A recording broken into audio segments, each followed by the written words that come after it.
before I was born, well, I'm told, but I had a brother who was hit by a car and killed, and my mother was 9 months pregnant with my oldest brother, and my sister was alive. And the story goes, she let him walk to school and he was hit by a car and he got killed. And so she had to call my father at work and say, Joey was killed. And I didn't know it was true until one day I was 9 years old. So it's like kind of a long time after, because I was born after that. And I saw a picture of this kid and he looked like my brother Danny, right, who's younger than my sister, but here was this kid Danny looked older than my sister, and all of a sudden this was a reality for me, right? But and I never, something that triggers, my parents, I gotta give them credit for the fact that I didn't know that. That's do you know huge. what I'm saying? Yes, that's huge. I didn't know that he existed until I saw his picture. They went on with their lives. Yeah, but it was always thought that, it's like, you didn't tell the kids, and, it wasn't a good thing. We don't talk about it. We don't talk about it in our, but I'm thinking, well, that's pretty, from my reality as a kid, it's great. Let's say one of your children died. Right. It is possible for you to keep her alive in all the days of your life. If there's no sadness, what replaces that has to be something else. So it's remember the time. Oh yeah, I remember the time. I remember how she laughed. And you just keep her alive with your children, with your grandchildren. She lives. She's not in the grave. You're not in the grave, and it's wonderful because she never ages, and it's fabulous. That's again, no one can die. Right. We kill them in our heads.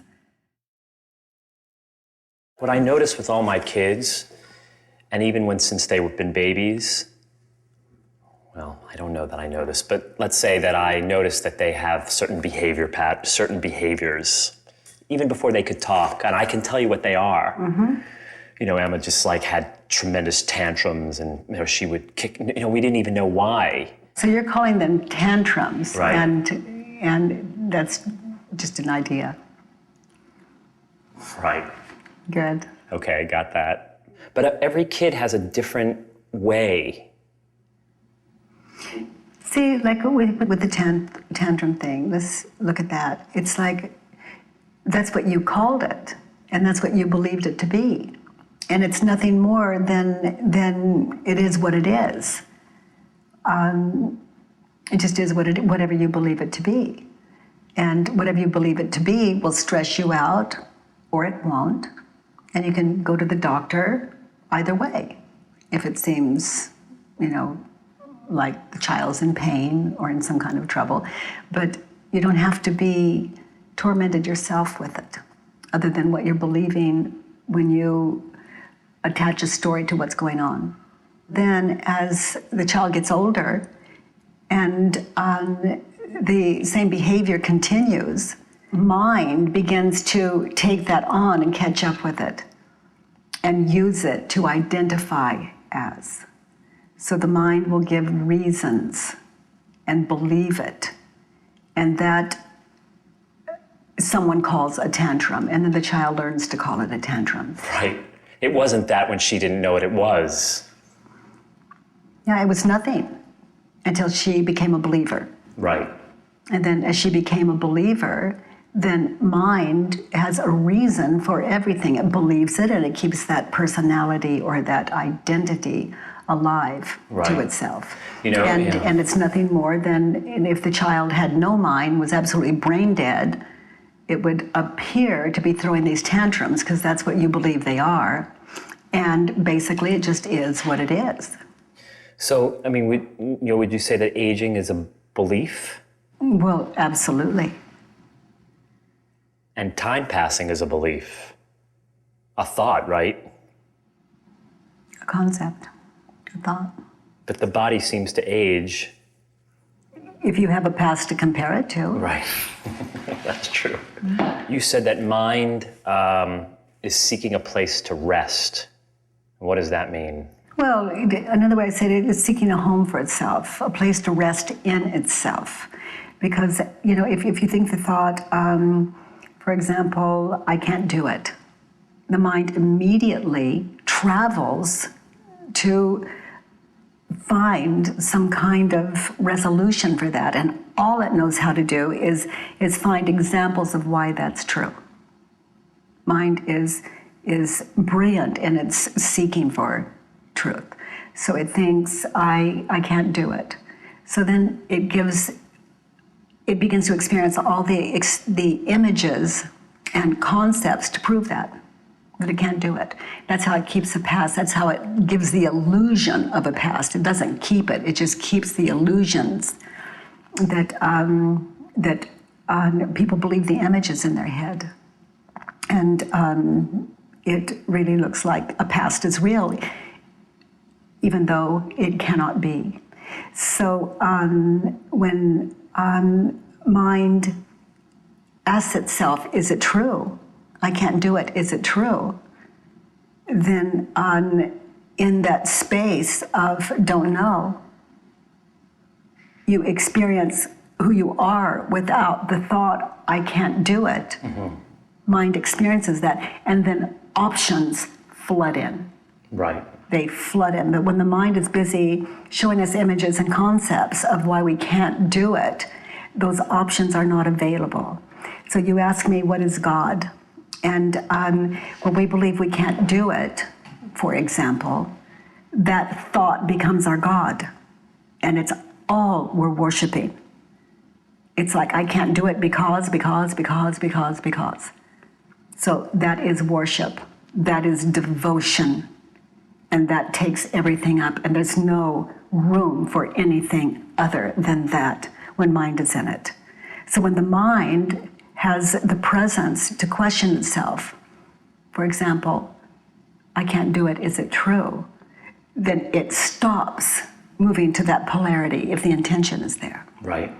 And it stops moving into the polarity of can't do it, and all the proof. And it begins to open to something else. And that's brilliant. That's brilliant. And in that, the mind can rest. And is it true? It doesn't matter what stressful thought you apply that to. If the intention's there, if you really want to know the truth, and the intention's there, mind will stop and it will go another direction until eventually it learns its own nature. My short version is the universe is friendly. Mind's own nature, friendly. And it lives in that polarity, and in that duality ceases to exist. There's only one, and it's good, and it is its own true nature. There is nothing within it that can grasp anything else. It's totally out of denial, and it is pure, infinite, creative mind. Mm-hmm. Unstuck. It's very exciting. If you think a thought, mm-hmm. Okay, so you just said, Right. Okay, where's your proof? Where did it go? Only the thought appearing now exists as proof that even existed. So without the thought, where's the proof? It's not there. It's not there. And where did that thought go?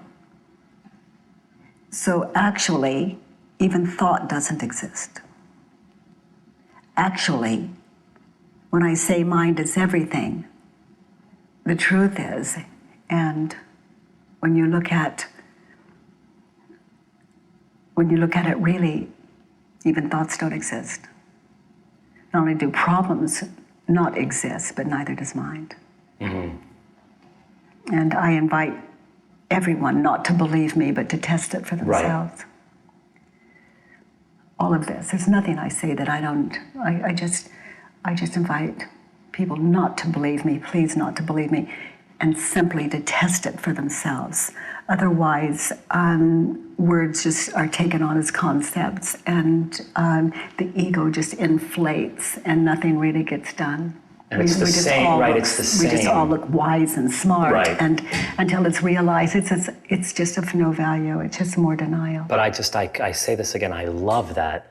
I love that there's no pressure on me to get more than I get. And not only that, it's more than that for me. It's more than that. Right. I can't and I shouldn't. Beautiful. Exactly so.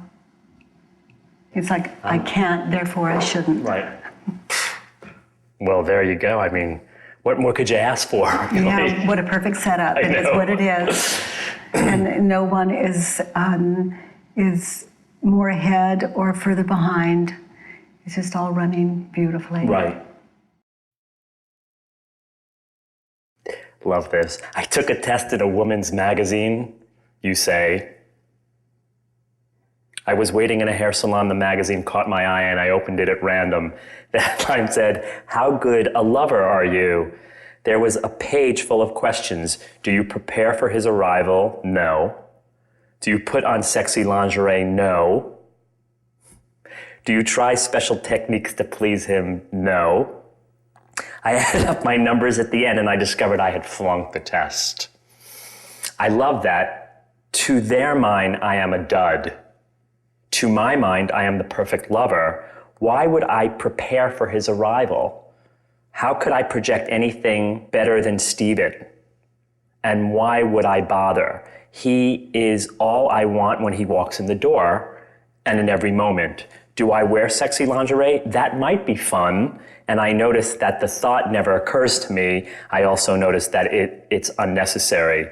Do I have special techniques to please him? Why would I try to please him? He is already pleased and I did nothing for it.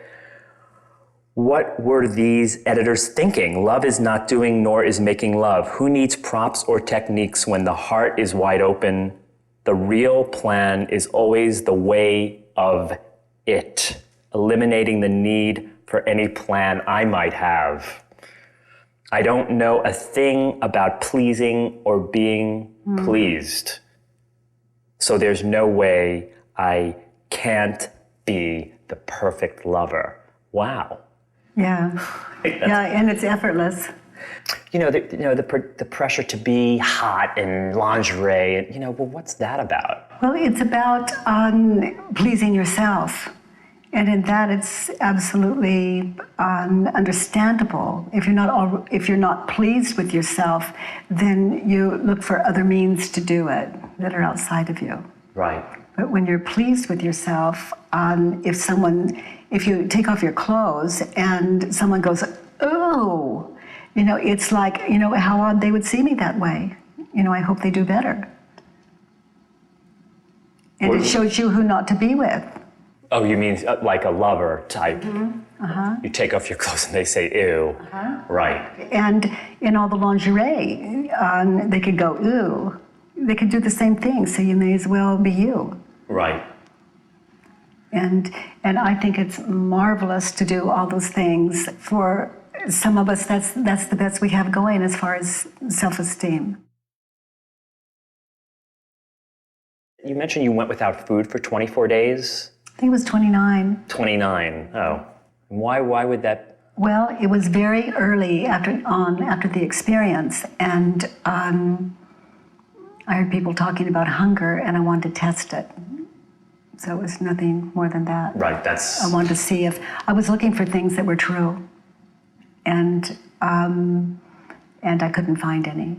In fact, I learned that hunger is just another concept, and very frightening when food isn't there. So again, that's how mind stays identified as a body. Mind terrified that when the body dies, it has nothing to identify with, therefore it's nothing, it's scattered. Can you imagine being mind, not body?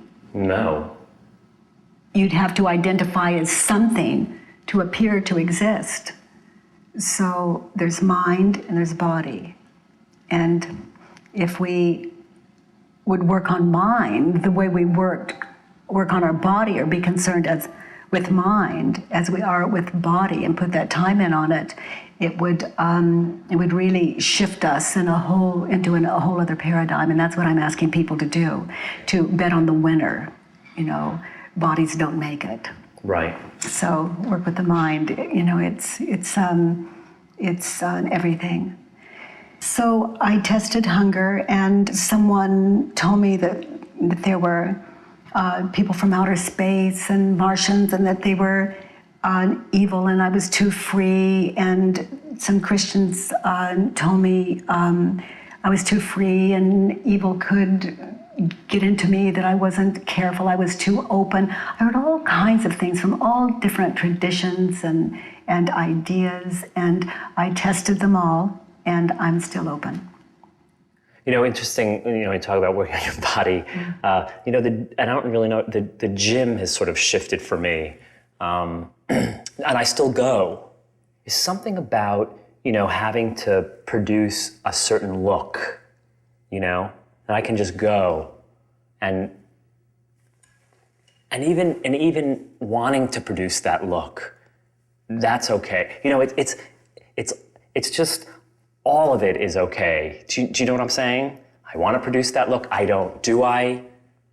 You know, do I? Yes. Do I? No. But instead of saying, I do want to produce the look and I believe it, or I don't want to, or I shouldn't be here, or I should be there, I'm there. Yeah, instead you just find yourself at the gym or not. Right. And I'm pumping iron. Yeah. And yay. Yeah. So what? Yeah. You know what I'm saying? It's freeing. Yeah. No Well, that's what we do, you know, we're free to come and go. It's only the mind that would say that we're not. Right. It's like on the way to the gym, the story could be running, I have to do this, I have to this, or I'm going to do it to look, you know, all the stories running. If you questioned them, you know, who would you be without your story? Going to the gym. Right. You know, so there are two ways to go to the gym. Right. One's in peace and one is not. There are two ways not to go to the gym, and you notice that sometimes you're there, sometimes you're not. Right. So it's like the child on Emma with the tantrums. You know, it's all a story. Who would we be without our story? You know, outgrowing the gym and not. Right. You know, outgrowing the tantrum and not. It's just is what it is. Do people worry that without their stories, although I don't know that that's possible anyway, to be without your story, but that there's something going to be missing from them, they'll be boring, or they'll be, you hear that, right? The mind will do anything to keep from losing control. It would be too boring if I did the work. Well, I would question that one. I could lose my world. This is terrifying. That's a good one. You know, question that one. And people who question what they believe, they do lose the world. They lose the world as they understand it to be. And it's only the world of suffering that they lose. They don't lose the other. You know, it just works that way. And it's not that they don't lose the other, it's just a beautiful world that's left. Actually, heaven is here on earth. But because we believe our thoughts about earth, it feels like hell. And so hell is here on earth. Heaven is here on earth. This is paradise, and we're asleep to it. And I'm inviting people to wake up or not. Right. Wake up or not. Yeah. But no one can wake them up. You know, these questions are, again, the answers are personal. And they'll surface, you know, what I love is when people, you know, anyone can do this work if their mind is open to it, that they open to it and just let that child's mind just surface. Right. And those answers meet the questions, and not to fear it, because, you know, you can take your old beliefs back anytime you want and just take the risk and answer, and have a good life. Right, right. Who is the work for? Anyone who is available to answer the questions. It's ageless. If you take a child, they think, oh, I did it wrong. You take someone on their deathbed, oh, I did it wrong. You know, there's no young and old, they're only concepts believed. And anyone can answer these simple questions if their mind is open to it. You know, I've done workshops and maybe thinking I got somewhere, whatever. And it's available to that person too. Yes. And it's available to the person who still does the workshops with the other people. It doesn't matter. Yes. And so I just think that's important for people to know, because, you know, my question would be, okay, I work with X teacher, which is fine, you know, the way I see it is, it's great because you can work with X teacher and still, because the 4 questions are not, it's about inquiry. Yeah. So I see it as harmonious. It absolutely is. I do. I mean, it doesn't, there's no philosophy here, there's no religion here, there's nothing you have to do here, you don't even have to answer the questions. There are no requirements. And anyone open to it can do it. It's mind's high play. But, you know, why wouldn't, you know, if people say, I'm going to this teacher, and I think, well, of course you would. You know, you like that teacher, why wouldn't you? Right. You know, it would be like being with a friend, someone you grow with and learn from. You know, that is a healthy thing. And so if you come to when you ask the 4 questions, you end up leaving the teacher, so what? You know? Yeah, well, you could end up leaving the teacher anyway. Right, well, that's true too. Yeah, Right. So, you know, it's just a story we're telling right, that's true too. as life appears to go on. Right, that's very good. It's like someone walks to the teacher and they'll do all the becauses and all the reasons, but if they questioned it, they're just moving on. Right. It appears. No one has to be loyal to the work because it isn't anything. It's 4 questions and they don't even say answer me, so it's not even a thing. Do people sometimes, because that is hard to get, and I don't blame people because I can get it, you know, do people sometimes misunderstand that? Sure, because they see it as a thing, and it's not. Right. But of course they would, because I call it the work, so it sounds like a thing even though it's active. And I don't call it the work for nothing. This is an ongoing process, because mind is ongoing until it's not. Right. And once it's at peace, it comes to see that it's not. And but it's life called, begins. Right. And so it's called the work. The work. I'm good with that. Yeah, you know, the work, just in case people, you know, if someone thinks, let's say I did the work and I thought, I am enlightened, and, you know, if you have the work, how can that be? You would have to question that also. Right. So it doesn't leave any room for higher or lower, or they're wiser than I am. The questions will not allow that. Right. If you answer them. It leaves all of us equally. It leaves one mind balancing itself out.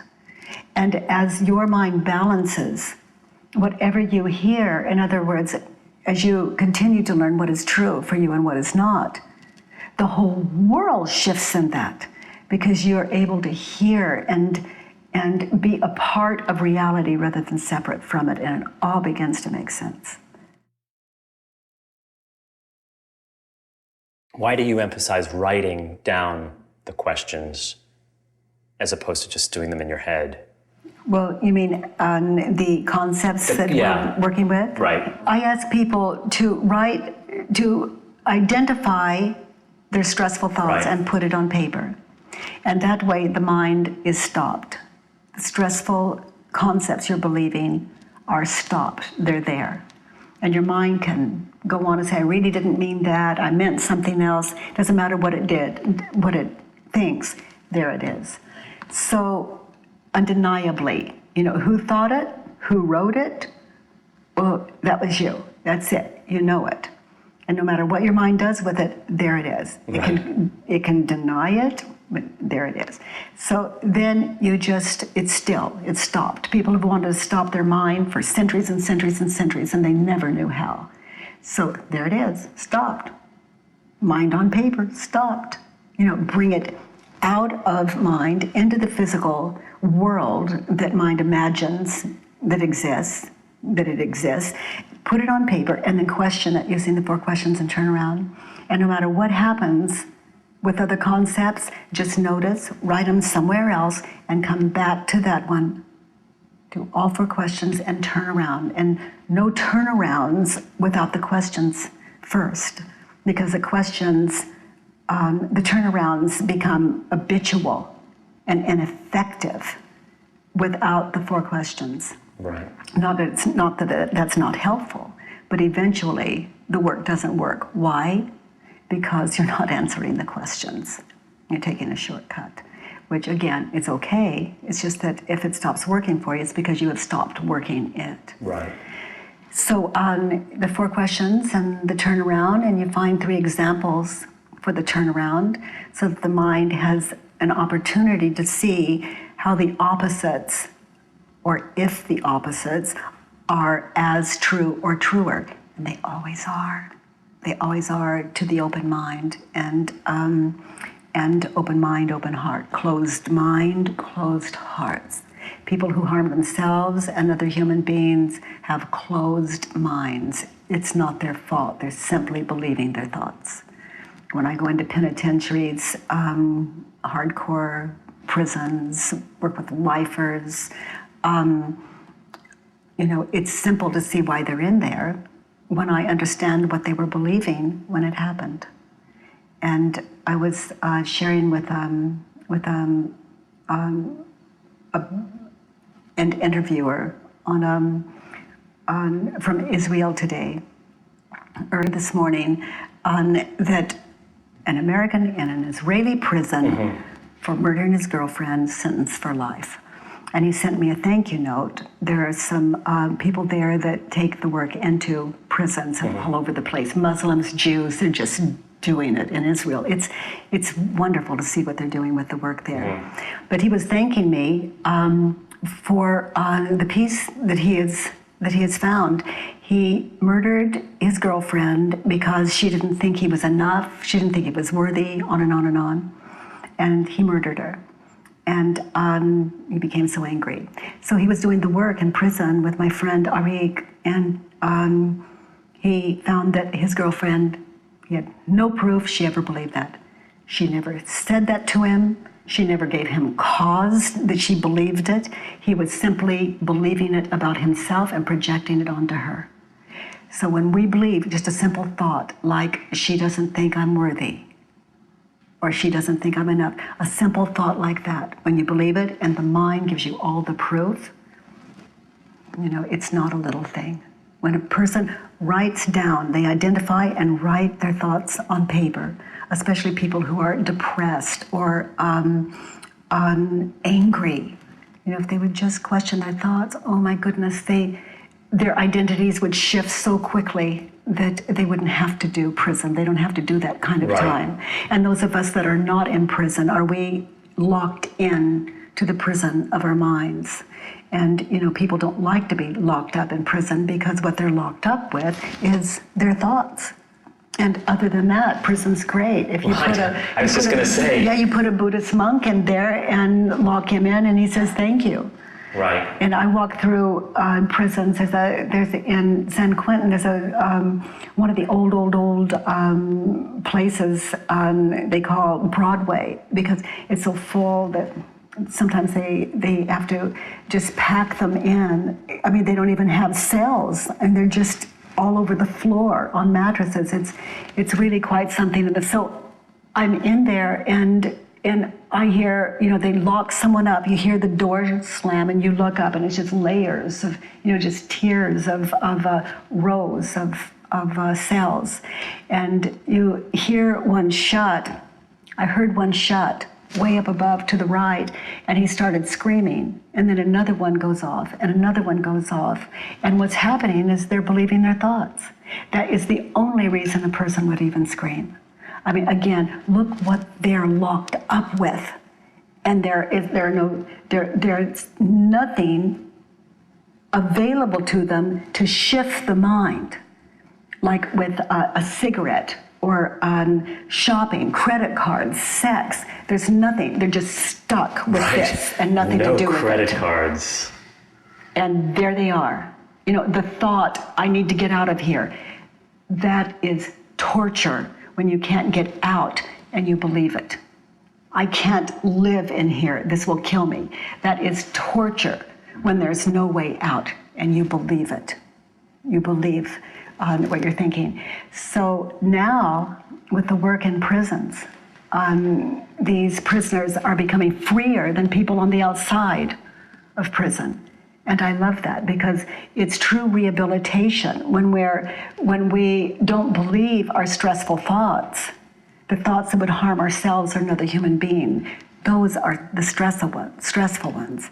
And or the thoughts that project others, our own suffering because he, she, etc. When these prisoners, the ones that will get out eventually, and some of them do get out, whether they're rehabilitated or not, they just convince people, that the parole board, that they're okay, and they believe it themselves, and they're very convincing. But the thoughts that put them in there in the first place, they're still running. They still believe them, and they find 12 steps there. They find religion there. They find God there. They find all kinds of wonderful things, and they feel so elevated, and they feel so rehabilitated, and so fine, and their whole body shift. They look so different because they have God, we'll say. Okay, so they're let out of prison, and if their mind doesn't focus on that, then what happens is what they believed that put them in there in the first place, it overrides everything. Right. I'm not enough. No one cares. I need a partner. No one understands me. I want, I should, they shouldn't. And they end up behind bars again, and someone gets hurt. They get hurt, and someone gets hurt. So until people know how to question their minds, we can see through history that nothing is changing. And then when we look at the people that are not in prison, we're only out of prison because we didn't get caught. But we're all running this stuff and passing it on to our children and each other, but we're justified. And everyone behind bars is justified because that's how the mind works. Whatever we do, the mind will defend it and justify it. And that's where the war begins. Defense is the first act of war. So if someone says, Katie, you did it, my first thought is they're right. Now let me check it out, rather than they're wrong. Let me check it out. Because, why would someone lie? They wouldn't lie about it. And if I can't see where I did it, then I'm perfectly open to understanding why they believe that I did it. Look at what they're thinking. So no one's wrong when they say, Katie, you did it. So there's no war in my life. There cannot be, as far as I know. I mean, I can get that I'm like the prisoner, Well, yeah. I mean, I can get that. Anyone that gets bored is in big trouble, Anyone who gets bored is in big trouble. And by that, I mean, they don't know how to deal with their thoughts. They don't know how to deal with what they're thinking. So they have to do something to shift the mind. Right. Because they don't like what they're thinking. They're not bored. They're not liking what they think. So not knowing how to deal with that, or even recognizing that it's their thinking, they think it's life, and it's not. It's their thoughts about life. That's how lost we are as a human race, as a mind. They have to shift that. They have to shift it, and we do it in the most amazing ways. We call people we don't like. We marry people we don't like simply because we don't want to be alone, simply because we fear. It's a very, and then wonder why we're bitter, and then we blame each other. It's quite a circle. Wow. And not everyone, but the people who don't live in ways that I've just described live in other ways. Anyone that is bored, confused, angry, sad, it's just absolutely unnecessary if their mind is open to the work. And it is necessary until the mind is open to that. Right. People hold you as whatever. I don't know. I haven't. I guess as a spiritual teacher, it's even kind of how I held my teacher as a teacher, as a higher in the hierarchy of life, mm-hmm. Someone with answers, someone to emulate. So you're describing the way a child sees their parent, right? Or the way a friend sees their friend, right? So what's the problem? No difference, yeah. Is it a problem? No. Well, it's not for me, because if someone loves me, they're loving the right person. Right. If they're loving me for my genuineness. And so I am so at home with that. Right. And love is the power. And if we can love one human being, we get a hit of our own capacity to love. I totally get that. And it goes, eventually it's not people who question what they believe come to see that it's not that person outside of them that is giving them that. It's an experience, and it comes from their thoughts about that teacher.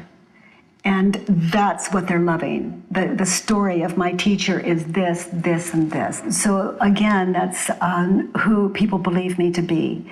Now, people who see me as the extreme opposite, whatever that may be, like something very negative, okay, that's what they use to separate themselves from me.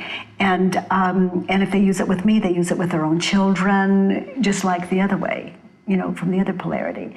But if people say, Katie, I don't like you, I immediately understand, how could they like me? Look what they believe about me.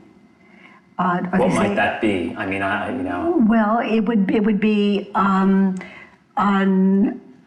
if we look at what we think as a human race, as the immature mind, I would say immature mind meaning the unquestioned mind, the mind that believes what it thinks. And we look at that, it's like, I don't like her hair, or she sounds very angry, or she's angry, or she doesn't look kind. She's like the man in your example where I said, what are you doing? And you projected that right. as someone you wouldn't want to be with. And I projected it as someone I'd really want to be with, because he sounds like someone that doesn't censor, is straight up, not trying to impress anyone, a genuine human being that I could trust if I ask for a question. Like, will you help me? He may say no.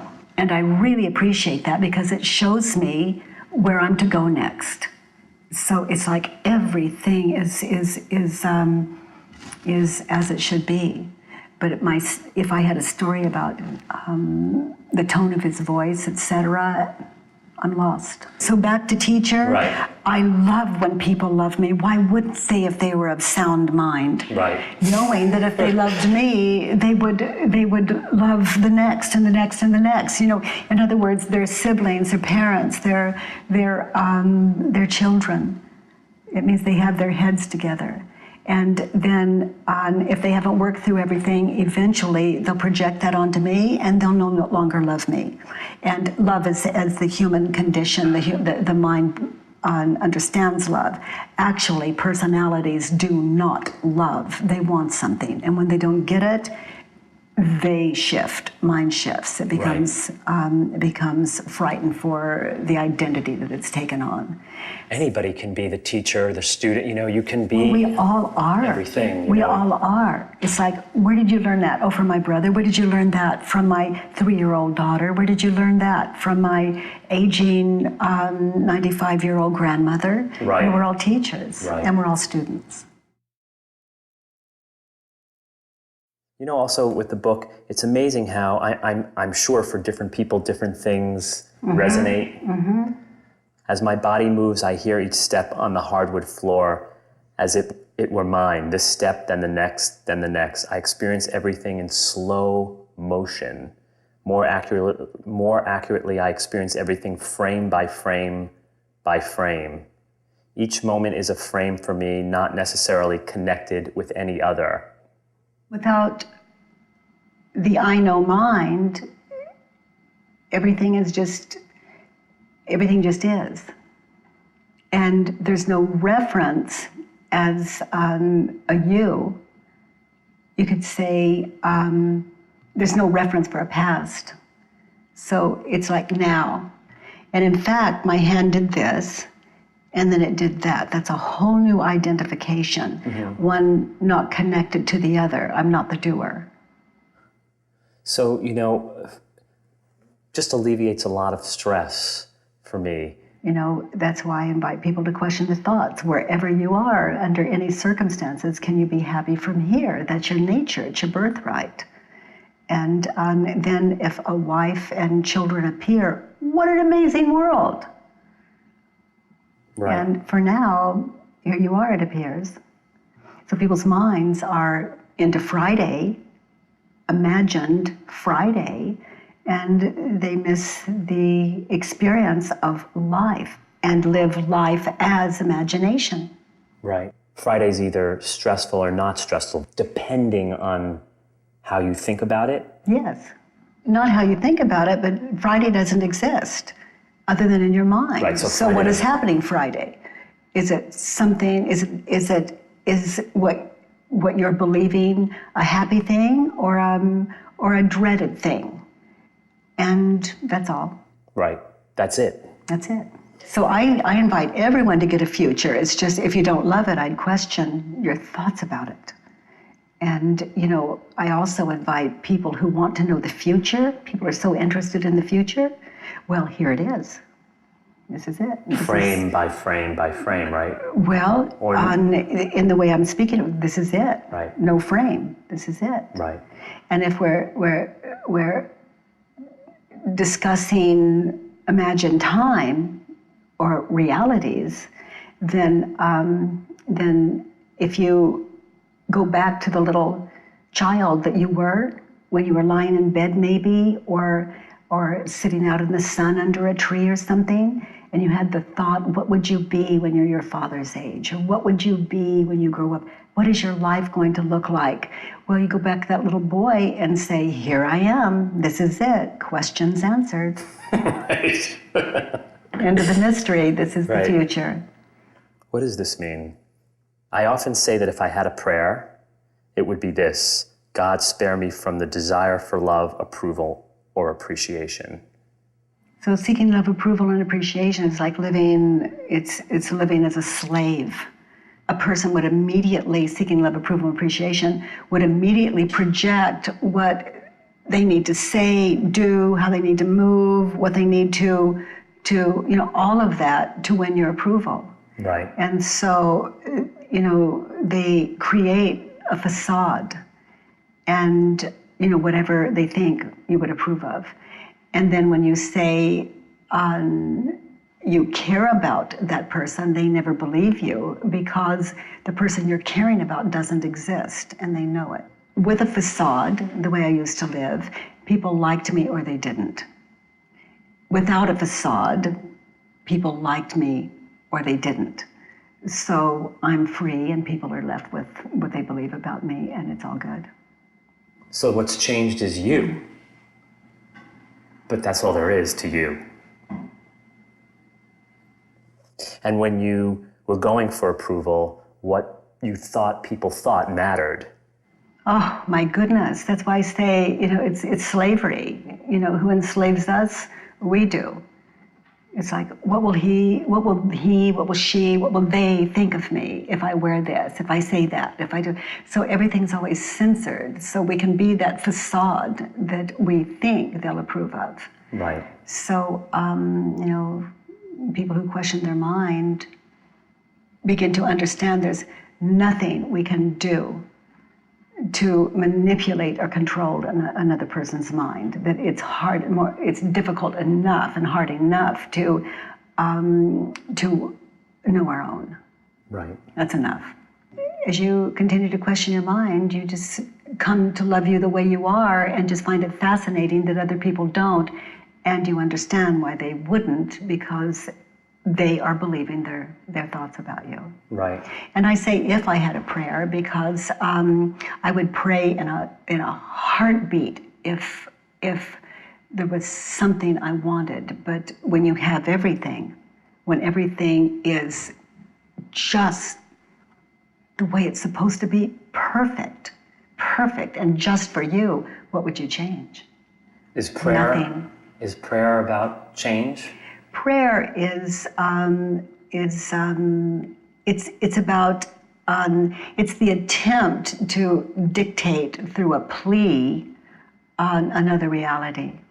I used to pray. When I was in Jewish high school, yeshiva high school, and we used to pray. And I just also remember I just did it to do it because everybody was doing it, and we were expected to do it. And we were also told that if you did it because it's the law, that in itself was enough, and then later maybe one day the intentionality would come, and I just never kind of got it. Well, is that true? It's that could be why you're so open to something else. Everything counts, and I hear you. Right. And so it could be. If I were in a box with no way out and frightened, I might scream for God's help. Oh, absolutely. So that's a prayer. So I think, and also prayers that people do daily, I think is a wonderful thing, because they're coming out of what's good and what's beautiful. And so that is truer to our nature, truer to their nature, and they feel better for it. I can totally because get it. They like themselves Right. when they're thinking of others and themselves and good. Right. So it's kind of an escape from the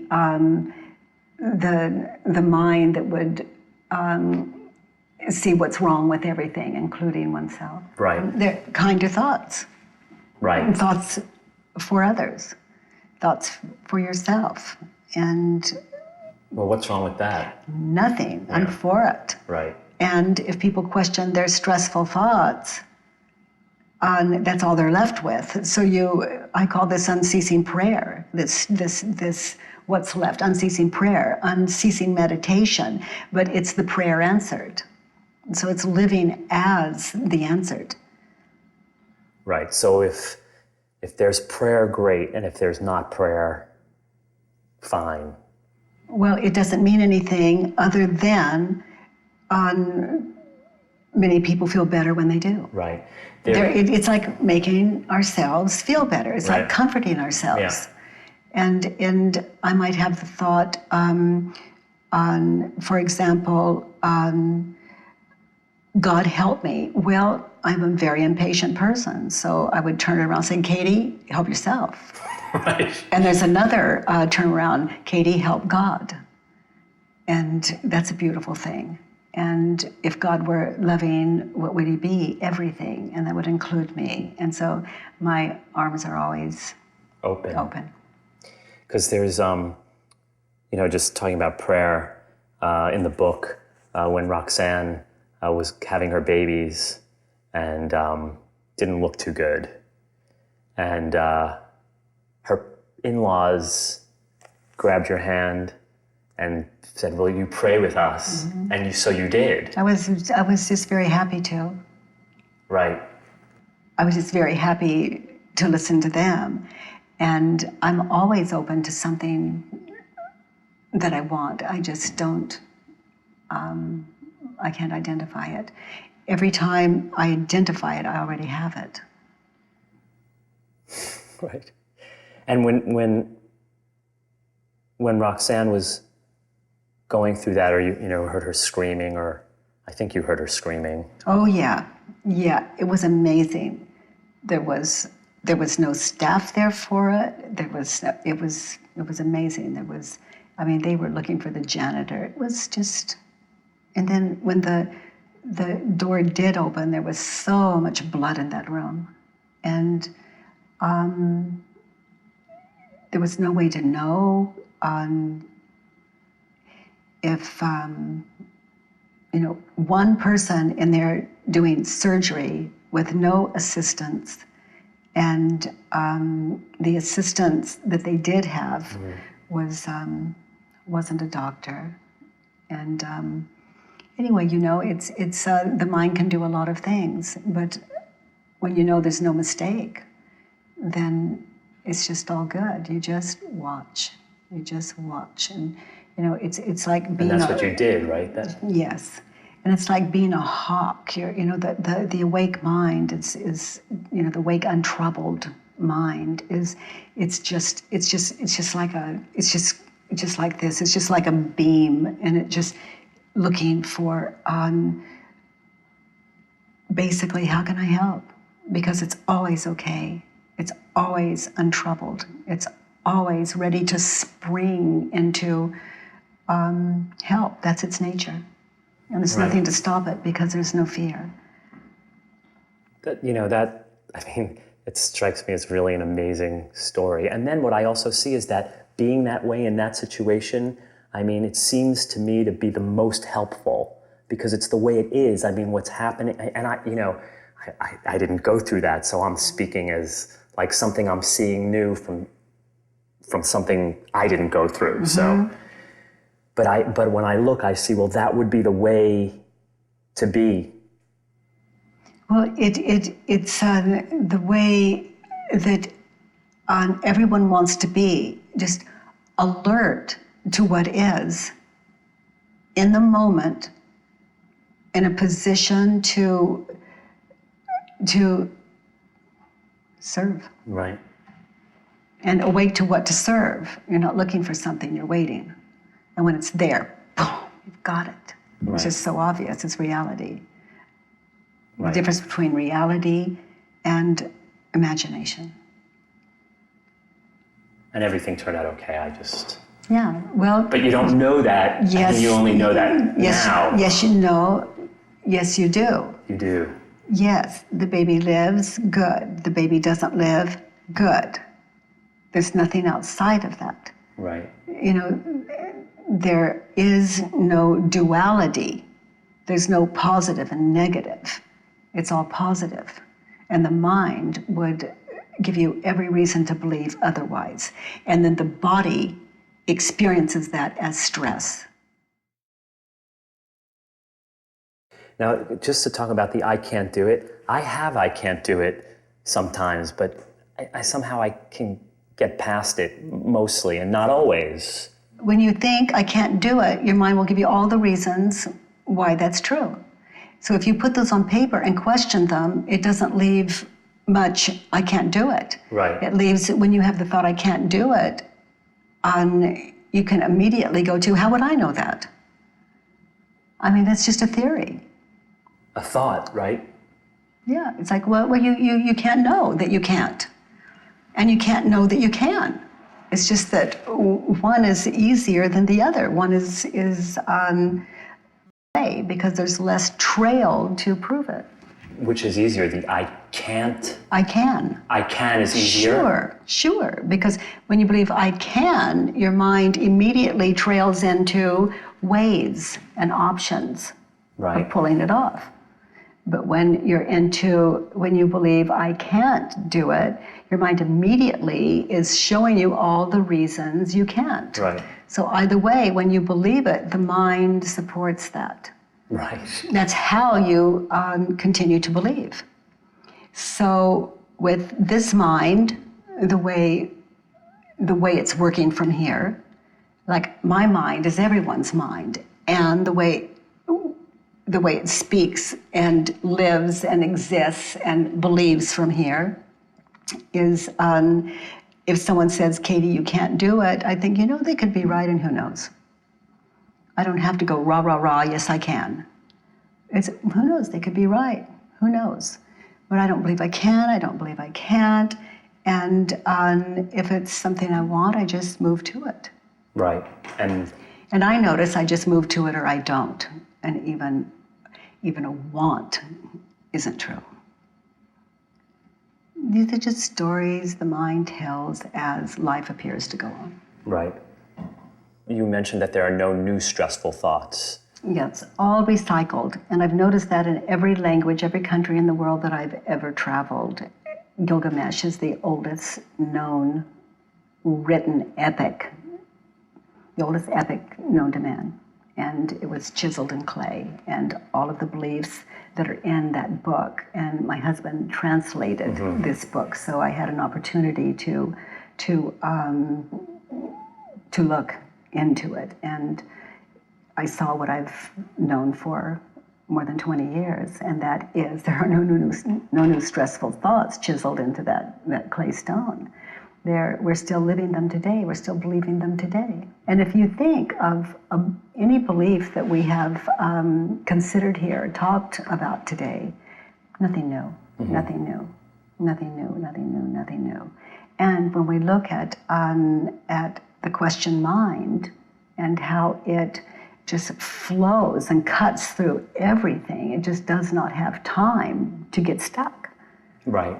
It has no way to get stuck. It's free.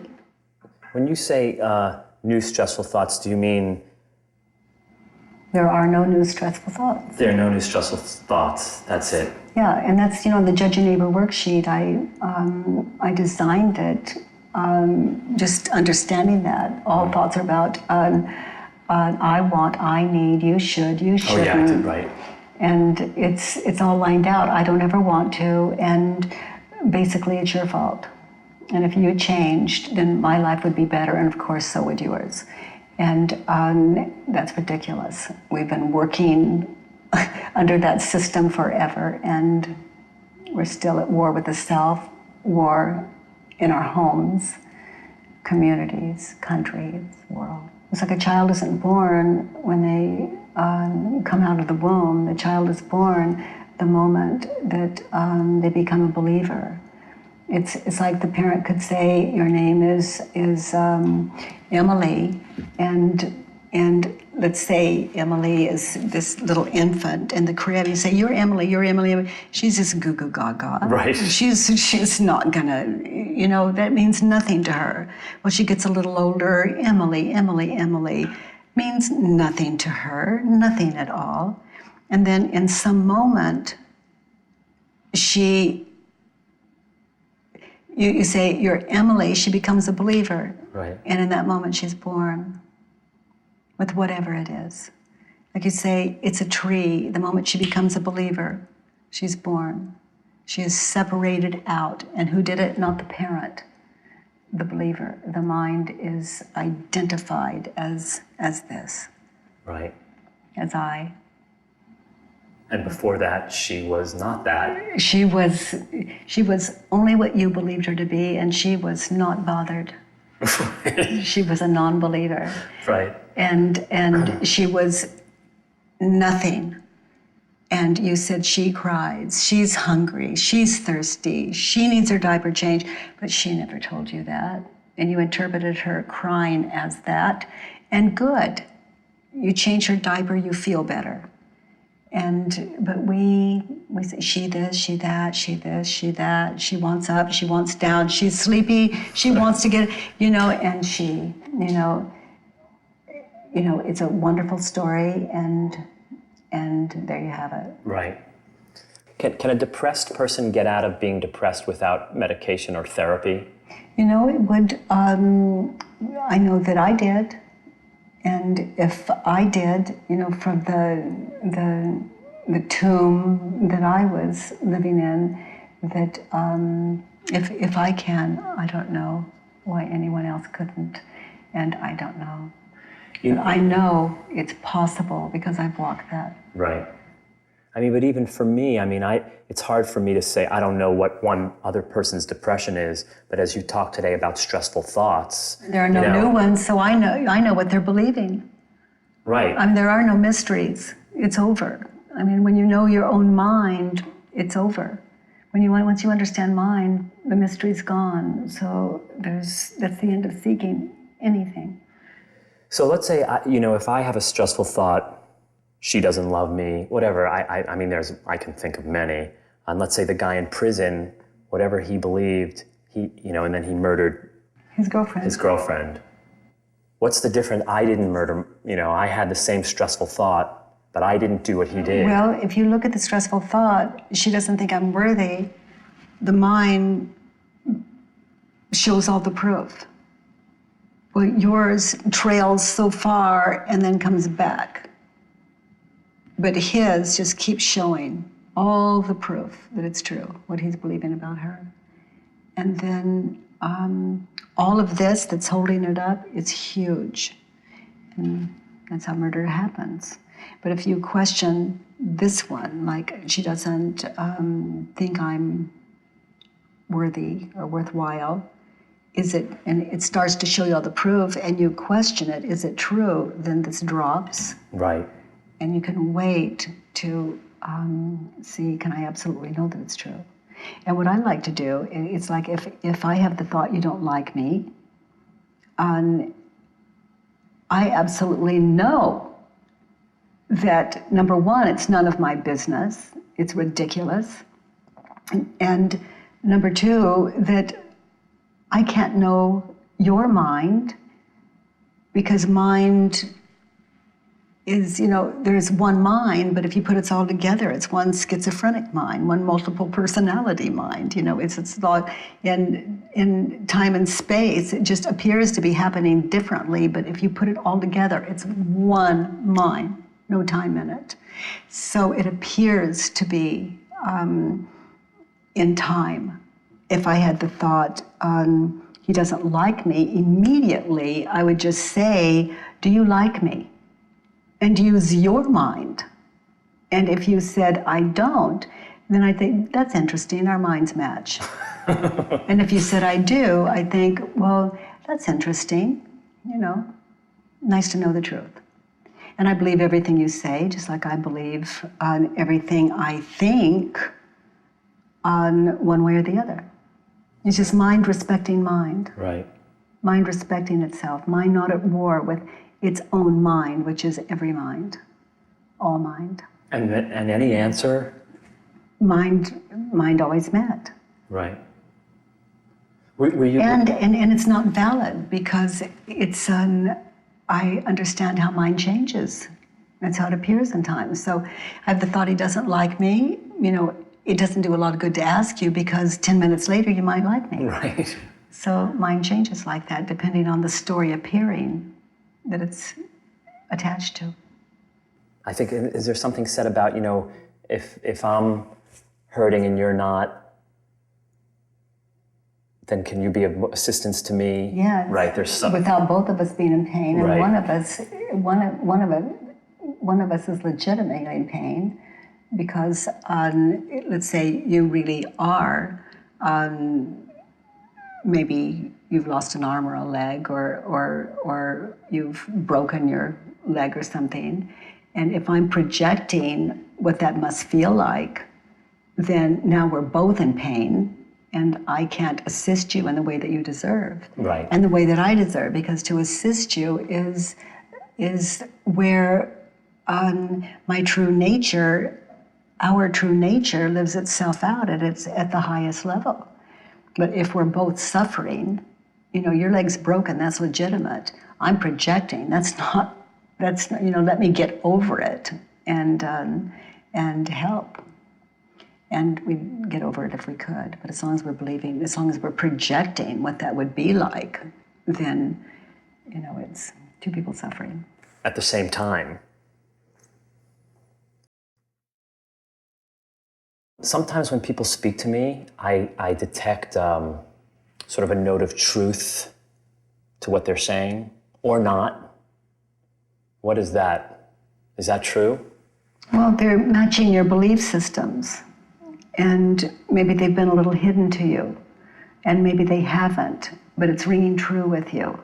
You're of the, people refer to it as you're of the same mind, and that can be a negative or a positive. So, In other words, you can say, I hate living, and someone else can say, me too. Well, you're of the same mind, and it just rings true. Yeah, and you're just like bonded for life until something is where we don't agree or something. And until we project that, my life is miserable and it's your fault, and then we disagree. Doesn't sound, right? That's just sounds inevitable, though, that you would have to separate from someone at some point. Well, that's the way of it. Right. Yeah, absolutely. People die, change their minds, and actually, bodies, it appears, we just come together, we move, and then the mind just tells the story about what's going on, what it believes is going on, and actually, it just is what it is. Right. When the mind has gone as far as it can possibly go, it has to stop because it cannot project any further. So, for example, if someone pushes you out of an airplane, and it's like you're terrified of heights, and you have a parachute on, and they say it's going to be okay. You have 2 parachutes. If one fails, you're going to be okay. The other will open. You have a backup. And they'll tell you the story of how they never have to use the backups, all that kind of stuff. So just terrified because you're believing your thoughts. Believing thoughts like, I can't do it. This is too frightening. I'll have a heart attack on the way down. When I hit the bottom, I'm going to break both legs. Right. I'm going to hit a tree. I won't know how. All those thoughts. So, jumping is not frightening. Your thoughts about jumping are frightening. So, let's say you're terrified and you jump anyway because you have the thought, I have to get over this fear, or this is ridiculous, and you just jump. Okay, so you pull the chute, and it doesn't open. And so then your mind starts really moving. And, you're still very, very frightened, but you pull the next chute, and it doesn't open. And at that point, there's no help. So the mind stops because it cannot project death. There's nowhere it can go with it. So it just stops. It has believed a truth. There's nothing I can do. And that is a wonderful truth. And when the mind really gets that, it stops. And then when there's no hope, when the mind really understands there's no hope, it just enjoys the trip. Really? No decision, no fear. And that's really the point of the story. There's nothing you can do. So the mind, it understands that it is not in control. And no decision, no fear. So I like to share with people, the worst that can happen on the way down is a thought. Nothing more. That, really, it's all fine. Nothing more terrible than that has ever happened, and nothing more terrible than that ever will. It's like if someone's coming at you with an instrument to torture you. You are absolutely living in a state of grace. You're not being tortured. But the mind will project the next moment. Right, in other words, you're being pursued. But you're fine. Let's just say you're tied down on a table. Right. And you're fine. And they're coming at you with an instrument, and let's say you've been tortured for days, and they're coming at you again, and in that moment, you are not being hurt. Right. But you project what they're going to do next. And that's where the pain is. And every time I take people to those points and I ask them what they were believing, they tell me. I ask them to go back, and it's amazing that they'll go back there because their mind will do everything to avoid that, so they don't have to live the torture again in their minds. But they will go back for me. And then we find out what they were thinking in those moments. And then we look at the actual torture. And I ask them what was more painful, the thought or the torture. And 100% they will tell me their thoughts. And that is without exception. At 43, after 10 years of deep depression and despair, my real life began.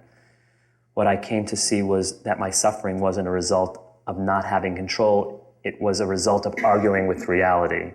I discovered that when I believed my thoughts, I suffered, but that when I didn't believe them, I didn't suffer, and that this is true for every human being. Freedom is as simple as that. I found that suffering is optional. I found a joy within me that has never disappeared, not for a single moment. True, that's true? Well, it's true for every human being if they were just in touch with it. No one believes what they think. They attempt to believe that they believe what they think.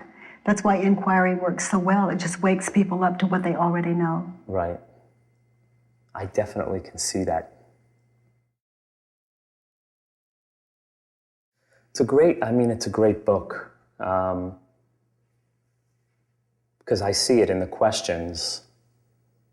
You know, there's a stressful thought, and then you start to examine it and inquire, and you know, I just don't see any other way but starting to unravel it. Yeah, it's the mind coming back to itself, the mind finally able to rest in itself, the mind unidentified with nothing to do but create, the mind noticing that whatever it did identify with is just pure creation also. And it's a wonderful thing. I'll often wake up in the morning stressed. And it goes away. And it definitely goes away. Now what I've done over the years is I've trained myself to have it go away. I don't even know how, you know, but you move beyond it. I move beyond it. Mm-hmm. When I wake up stressed, it doesn't even feel like it has anything to do with me. Well, you know, you've learned to move beyond it. And other people don't have those tools. How did I do that? Well, your mind just said, somehow move into action, this will work. And then mind noticed that it worked, and so you just stayed with it. And is that a form of inquiry in a way? Mm-hmm. Well, you just cut to the chase with the mind. You just cut it off and moved. Right, which is what I did. Mm-hmm. And I can remember doing it early. And when you do that, when you moved to it, then mind has to stop what it was doing because you didn't believe it enough for it to stop what you really did believe, which is, let's move. Don't have time for this, let's move. Right, and I noticed that it's really kind of cool is that not all I can't, but like a couple of the kids can do it. You know, they wake up upset, but by the time we get in the car, they're not. Mind changes. You're in a whole different world. It's very cool. It's very cool. Very cool. So what you can imagine, if there was no thought to be stuck in, then it's over. Right. It's very cool all the time. And all the time also is a story of time. Right. It's the story of a past and future. So that don't know it's such a balance because it's truer than any other thought. Wow, you know, I mean, what a journey. Thank you so much. It's a privilege. it's a privilege to meet me, right? That's how it is, isn't it? Yeah, we sit together and we both get to meet you. And we both come to see that I am you and you are me. One mind. Amazing. As a kid, I wanted to be inside my father. I wanted to, and I wanted to be inside my mother. I wanted to be inside my brothers, and so because I wanted to let them, or just anybody, friends, I wanted to let them know what effect they had on me, Yes. and I couldn't do it. Yeah. And I sort of feel that way, very, like, thank you, but I can't.